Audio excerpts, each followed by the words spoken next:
Coming up tonight on YCN News, a New Hampshire Lakes Region couple will pay $80,000 in penalties for violating state wetland laws. Westover, Vermont native Devin Logan skis into the record books today in Sochi, Russia. And we visit a local jeweler for some gift-giving ideas this Valentine's Day.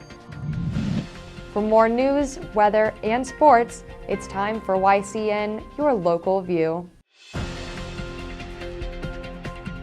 Now, your daily digest of the Dartmouth Lake Sunapee region, southern Vermont, and Windsor County.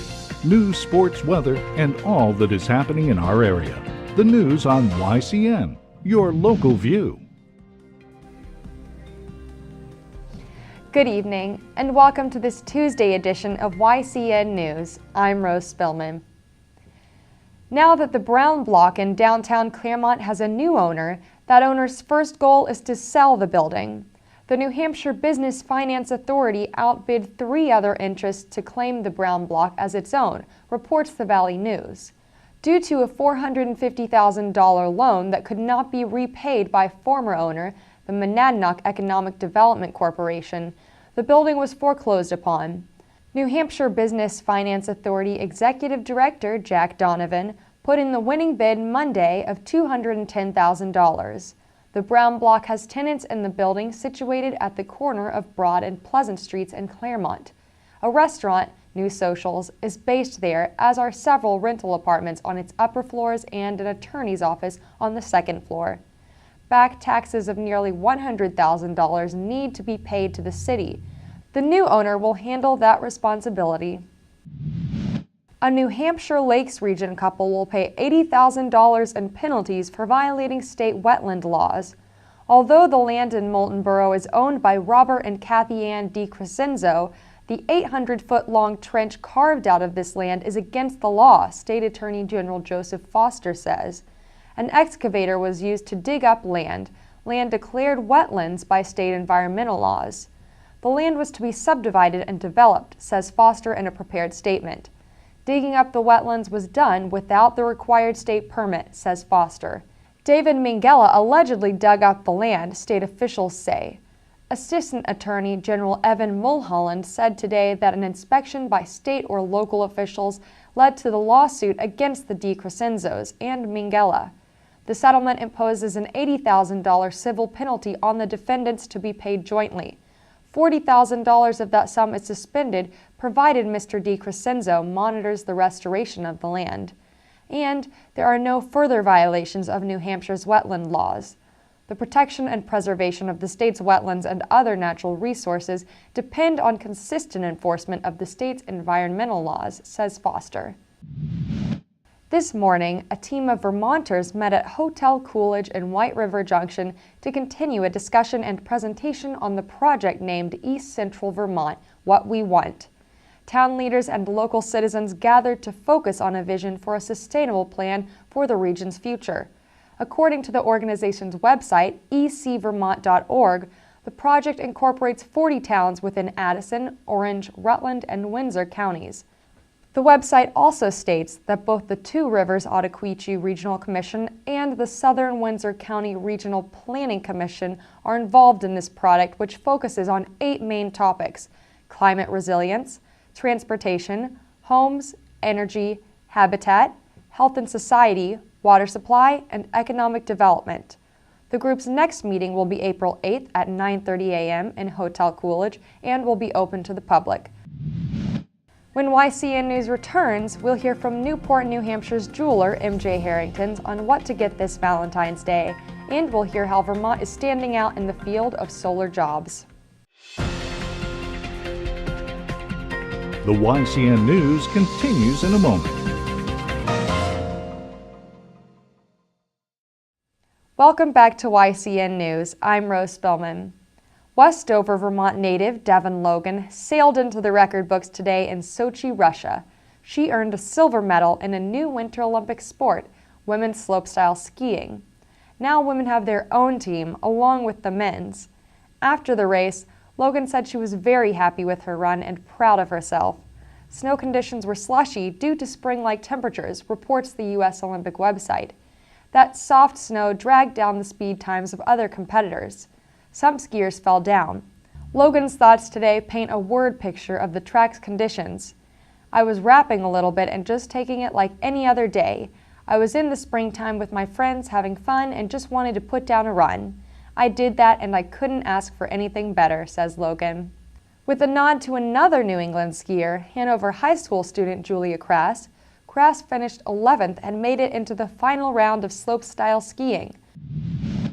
Continuing on a bright note, Vermont has been named the top state for solar jobs creation. Think green jobs, jobs that rely on solar power and energy to keep the state's environment pristine, and jobs that pay well and create economic benefits for local towns and cities. The nonprofit Solar Foundation announced its listing of what state had the greatest percentage of solar-powered jobs per its population.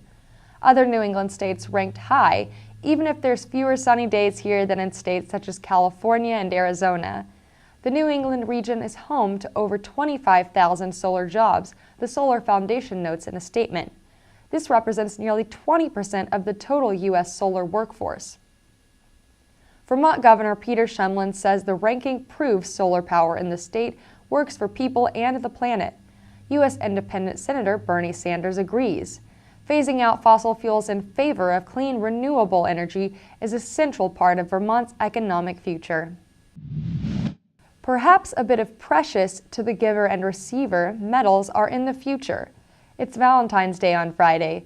We visit a local jeweler for some gift-giving ideas, be they in gold, silver, or another special gem. Really, anything in the store works well for a Valentine's gift, but lots of folks still like hearts. We have a pave heart that's white gold with diamonds throughout. Then we also have some freeform hearts made in various metals. And then from there we go to pieces that can go into the world of Pandora, which most people are familiar with. It covers everything from $25 up and is a wonderful gift. There are hundreds of different beads that can communicate without any engraving a special message. We have all kinds of different rings, necklaces, and earrings that would just be a nice special gift.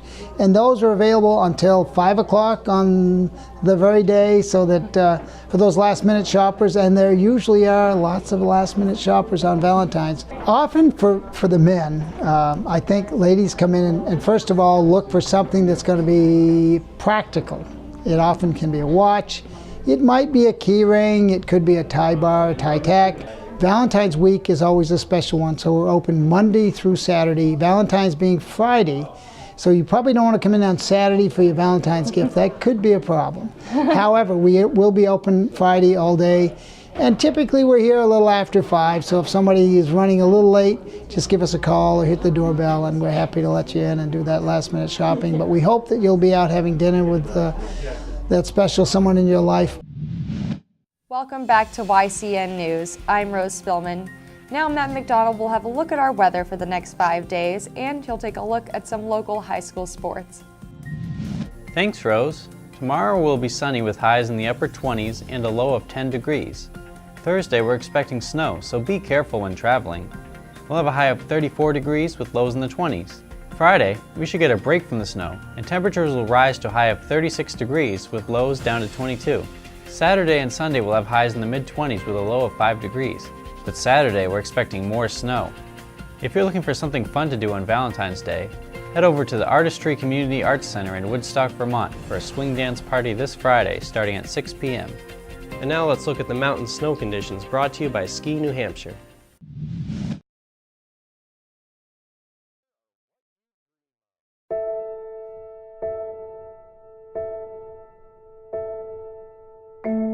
It's Monday, February 10th, and we're at Waterville Valley enjoying some more fresh snow that fell overnight. Over the past week, most of New Hampshire received over a foot of fresh snow, bringing smiles to the faces of our downhill and cross-country skiers. The Olympics are underway, and 8 U.S. freestyle skiers and snowboarders mastered their skills right here at Waterville Valley. An amazing amount of time and work goes into maintaining a world-class terrain park. Here at Waterville Valley, we really emphasize on accommodating all skill levels of riders. Basically, we want to provide a feature that can accommodate every ability of rider and help those riders progress. That's a huge thing for what we're trying to do in snowboarding. You know, how do you go from learning how to turn to hitting the big jumps? So we try to accommodate people by building a progression park, a small park, a medium park, and our large park.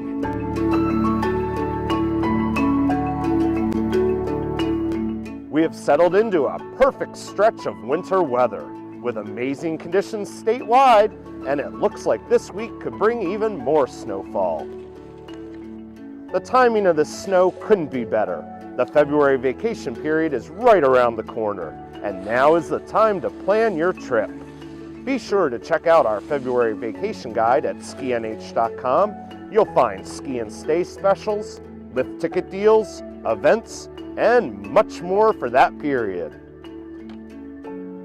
Also, be sure to visit skinh.com for the latest snow conditions, weather forecasts, 4th and 5th grade snow sports passports, mountain statistics, and much more. 33 ski resorts, one stop. skinh.com.